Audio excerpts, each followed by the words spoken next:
Welcome to the Manifestation and Money podcast, Linda. Thank you for having me. I'm so glad to be here. I am pumped to chat with you. You have such an intriguing background, and I'm going to start this off just by letting you share a little bit with the listeners about who you are and what your story is. Well, I started out as a real estate investor, owned a real estate company, did a lot of real estate investing in the 80s all the way through till today. So I'm still doing that. But I've also been an intuitive, which kind of takes the best of two worlds. It's a business world combined with intuition or an intuitive perception world.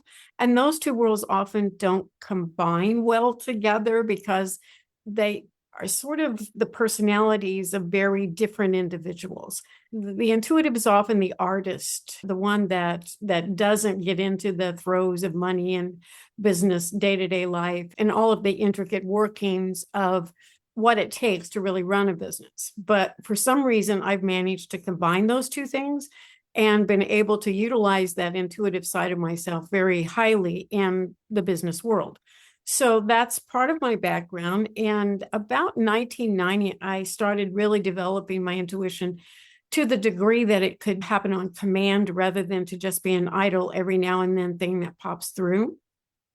And so I took that and utilized that into yet another business. I still did the real estate investing, but I also did intuitive courses, intuitive classes, traveled all over the country, developed a worldwide clientele, learning how to do this intuitive part of business or just intuition for day-to-day life. So I did that business as well. I'm still doing both of those things today, even though I've slowed down a lot. I'm in my 70s now. So I've slowed down quite a bit as far as the travel and the real estate investing. It's kind of leveled off a little bit at this point, but still something that keeps me alive and well and going in life. So my last book, Spy Your Way to Power and Success, is about how to manifest using your intuition in a business environment or just in day-to-day life, either way. But that's something that took a while because I had to back engineer many of the things that I had done in life. And how is it that I knew in advance that those things were going to be opportunities sitting out there? That was how that book was born. That's the last of 4 books that I've written. Fascinating. Yes, when I was doing digging through, you were talking about your newest book of manifesting at a quantum level.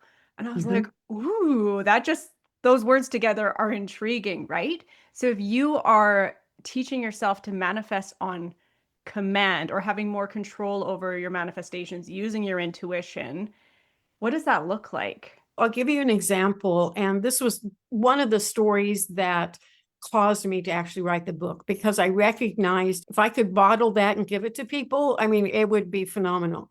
Back in the 90s, I was just starting out doing a lot of real estate investing, and I was fairly new at that. My husband and I were. So we didn't have a lot of cash on hand, but we would often go out and look at various properties that were going to pop up for sale or auctions or things like that. There was this farm, it was a horse ranch, 222.22 acres. I remember all the twos in there. It was a 3-story house, 8,000 square feet, absolutely picturesque. This thing had sold probably 3 times for over $1 million. So it was a really picturesque, beautiful place. And we're talking about prices in the 90s in Missouri. So, yeah, that may seem low today, but at that time, that was not a low price. So we go out and we go to the open house on a Sunday. It's going to auction in 3 weeks. We go through the house, we're driving over the land, and all of a sudden I had this, what I call intuitive download. And I just blurt out, this is going to sell for 300,000. My husband looks at me and says, well, if it sells for 300,000, we need to buy it. But we didn't have 300,000. We were going to have to get a loan in order to accomplish that. So we go to the bank, we qualify for the loan. That wasn't a problem, but we didn't even have the down payment to go on. We were going to have to come up with that within 3 weeks. 2 people contacted us out of the blue. One person wanted to buy a small Quonset hut garage we owned. Another one wanted to buy a small storage shed we owned. And both of them wanted to close that week for cash. Now we never happened to us before. We've been doing real estate investing for a while. So we had those 2 closings. We had just the right amount of money for the down payment. We go to the auction day. There were several people there and we're bidding. My husband has the bid at 300,000. Auctioneer says sold, and we own the house at 300,000. So I'm thinking, okay, and we're talking about $1 million investment for 300,000 here. Today, that would be about a $5 million investment at this point. So looking at that particular event, I'm thinking, okay, I knew it was going to sell for 300,000 in advance. How did I know that? How did I manifest the ability to buy this? How did those two people come to us and just offer us to buy these properties that gave us the down payment? All of those things were remarkable synchronistic moments in life that enabled us to get ahead. Now, this wasn't a solitary event. I mean, there were many times I would know things in the future. So the SPY book, Spy Your Way to Power and Success, which stands for Super Powered Insight, that book came from back engineering how to do this. And I worked with a physicist, and a lot of people look at the law of attraction for manifesting. And granted, that is indeed a valuable tool. But this goes 2 or 3 steps deeper into that process and understanding how our body is kind of a bio engineering system for light. And it's really the light. It's actually the light that does the work. So you have to understand what creates more light in your energy field in order for manifestation to happen. Because how many times have we just tried to attract something, try to think about something, visualize it, and then it doesn't happen, right? Happened to me a lot before I understood this process. But once I understood how to generate more light, how to focus the light, how to create like a laser-like beam, a coherent light beam toward what it is that I want, manifestation became much smoother, much easier, and much faster. So that's what the book is about, and that's what the whole course is about. I have a basic human development course that goes with the SPY book, helping people to understand how to utilize this essence of yourself. It's just a natural part of who you are, but we have not learned how to harness that into a manifestation process. I often get feelings of like, am I trying to manifest what I physically want right now, or am I somehow something from the future is pulling me towards my manifestations? If you're getting an intuitive download as you're driving down the road, knowing what is that future price is going to be, to me, you are somehow connecting with your future version of you that has that thing, that has that piece of information, right? Yeah, I think that it's a potential out there anyway, because the future isn't quite set in stone, I don't think. But I think when we can connect with the future, and I think the past, present, and future are really a unit that sort of works together. And it isn't by accident that that piece of information probably came into my awareness, because we were real estate investors. My thought, my intention, my light source is always going out to build this business as a solid foundation under my feet for security and financial support. I mean, that was just a strong, strong part of my energy field.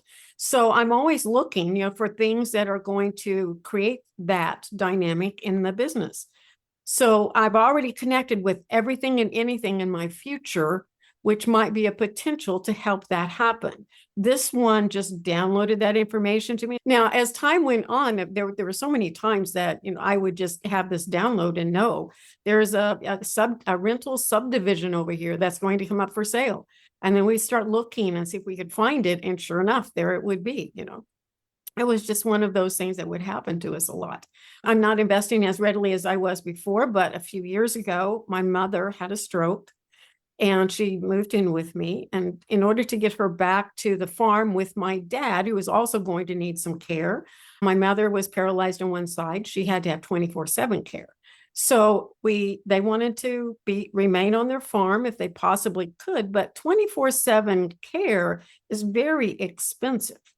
So someone basically had to be there all the time. We had to hire aides to come in and help. So what happened was I said, okay, I think I can do this. I think I can take their little savings and so my investment money and be able to create the abundance that we need to pay for these aides and keep them at home. Well, once I set that in motion, and there's a lot of light around love. So there's a lot of love here and attempting to do this. This was the amazing thing, like 12 houses practically fell into my lap, enabling me to create $250,000 a year just to go toward their support and pay the aides at home. I was making offers that were unbelievably low, but I was also guided toward the houses, knowing that person really wants to sell or this person needs to sell and what price to offer, make that offer. I've been in real estate for how many years? Since the 80s. And in 2013, these people were accepting my offers that were like half price. I was shocked. As a real estate agent, I was shocked, that they were taking those offers. But it's like life works in unusual ways. And when we use our light, when it was for good, it wasn't a selfish thing by any means. And these people volunteered to be part of that process, I suppose, because they wanted their house sold. I had cash to buy it and they were selling it to me. So Yeah. rented those out and was able to generate enough money to keep my parents home for 5 years through the duration of until they passed in 2015 and 2017, I think it was. So Wow, that's so lovely that you were able to keep them at their home. And I think by yeah, you, those houses lining up that you got for those primo prices, in some way you were helping those people too. They probably had a reason yeah. that they needed to get their money out right away. And if you were the only offer on the table, then it was win-win. That was their It opportunity was to it, move it was on. always a win-win situation. I agree. And never wanted to take advantage of anyone, but it was like we just aligned. And that's where your intuition can come in. You just align with what's going to work out for everyone concerned. And there again, it's the light that you put out. And love is probably the highest energy that we have to work with light. So I think anytime we're really looking to create something of a positive nature in our world, if we can just work with that light and love, it really makes a difference. That all sounds really kind of a rosy red, peachy, keen colored idea of life. But in reality, it actually really works. So, Mhm. And it sounds so simple, right? If you can take it back to operating from that frequency. mhm. And I believe that in this day and age, we are just bombarded with so much external stuff coming into us that we don't get to hold the space for that frequency. We're just all in the hustle mode, right? I'm curious for you, like you have been developing your intuition for a long time. So how do you trust the downloads that you're getting versus what your ego might be trying to fire at you? Well, first of all, one of the things that I teach and practice is verify how accurate you are. Know your percentage rate. Because if you don't know that, you're not going to be able to know how much you can trust it. So back early on, because I'm a stickler for that kind of detail, I learned to do some remote viewing of things that I could very, very much verify. And I had heard about remote viewing at a conference. I'd never heard of this before, but I was developing my intuition at that time. And this was a way that I could to learn to see physical things, actually see physical things. So I didn't know how to do the protocol of the technical remote viewing that the military used, but I did know how to do hypnosis and intuition and put myself into this deeper inner level state that could see things. So I picked the phone book, and that was just when everyone had a rotary phone in their homes. And I just opened up the phone book, picked out an address that I did not know what the house looked like there, but I assumed there was a house because there was a phone number there. Right. And I just went into that inner level state and began to practice that. And what I saw, my first try, what I saw was a baby blue colored house. Knew that was wrong, so I put it over the side. And when I went back in, I could see a small ranch style house, one car garage, dark roof, white or gray siding, picture window in the front, small little porch, that green grassy stuff on the porch with a white wrought iron fence post on the porch, and one tree placed very, very perfectly in the front yard. That's what I saw. Later that day, I drove by.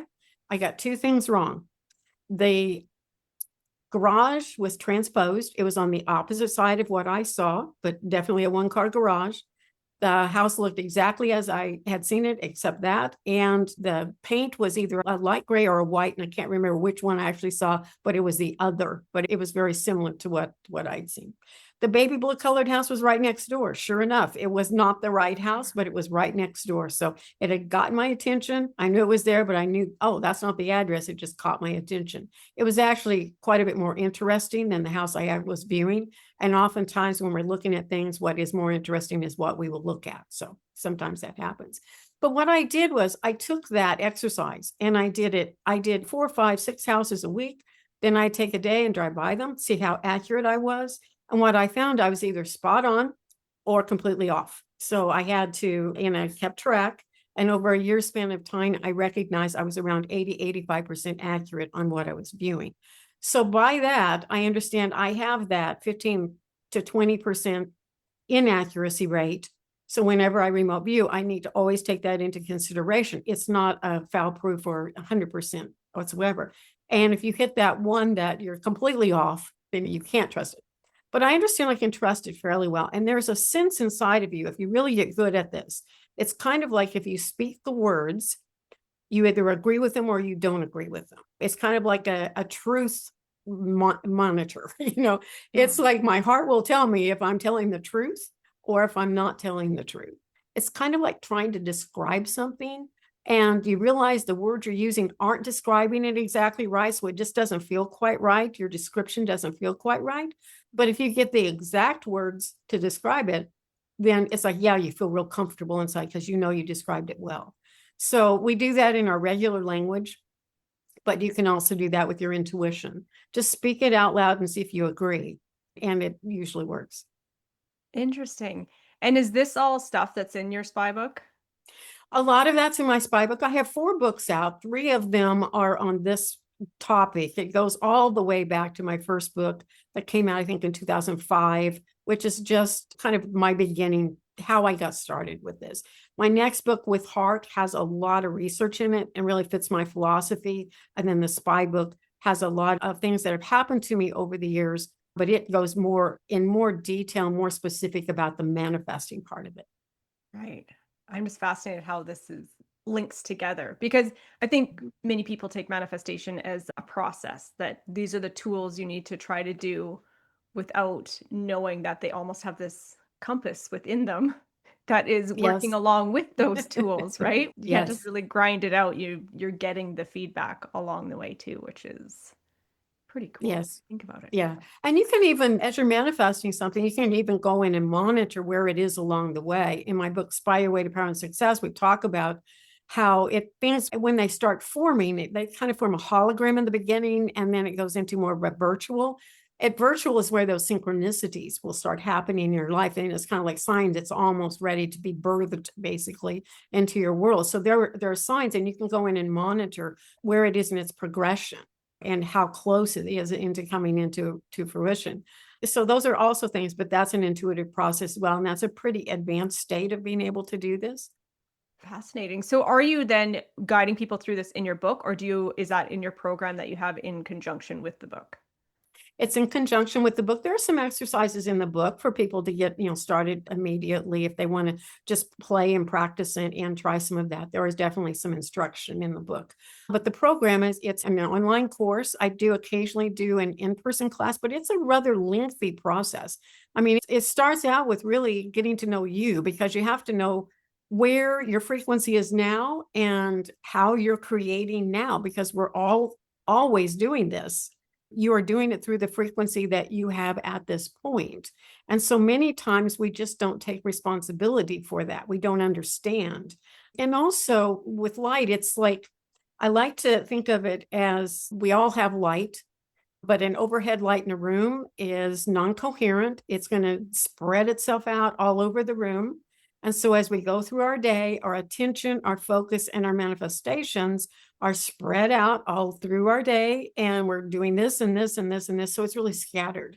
But when you really want to create something, when you really want to manifest it, you have to be like a laser light and create all of those beams of light directed to one area so that it has enough power to actually draw that back into you. Interesting. I find this fascinating. And do you think that for people when you're working with them, that learning to trust themselves is one of the biggest pieces of how Yeah. long it takes them to grasp the process? It is very important that you begin to know what that feels like to trust yourself and to be able to move forward. And I always say, don't take too many risks with that because until you do know, until you can be sure of it. So that means that you need to be practicing it every day. Don't think of it as something, oh, that's a 15-minute exercise I do over there. But think of it as every moment that you're walking through your day can be an intuitive exercise. I teach people how to learn to see the future by simply looking every morning at, okay, something is going to happen to me later today. As an example, because I practice this too, as an example, one day I was looking at, something that is out of the ordinary that I will experience later today that I can definitely verify that I knew in advance. And what I saw were these green little four-leaf clovers. And I thought, well, that's kind of strange, but okay. I just tuck it away. I don't question it too much. But later that day, I was at this kind of bulk sales store, the big bulky sales stuff. And I was just walking through, not thinking at all about the four-leaf clover. And I looked down and they have these massive boxes, huge bags of these plastic four-leaf clovers for sale, which is, I don't know what you would use that for. I have no idea, but they were just all over the place in this big bin. And I'm thinking, well, that's funny. That is definitely out of the ordinary. But you noticed it. So that's a fun Yeah, little test then. You saw something that didn't impact your day. It just right. gave you that nudge of, yes, you are Yes. online. This did line up. And that's how you can verify it, you see. This is how you can know. If you can see those small things, then you begin to learn how to see the bigger things that are also coming down your line. And you learn how to begin to migrate toward those opportunities that can be a benefit to you also later in your day.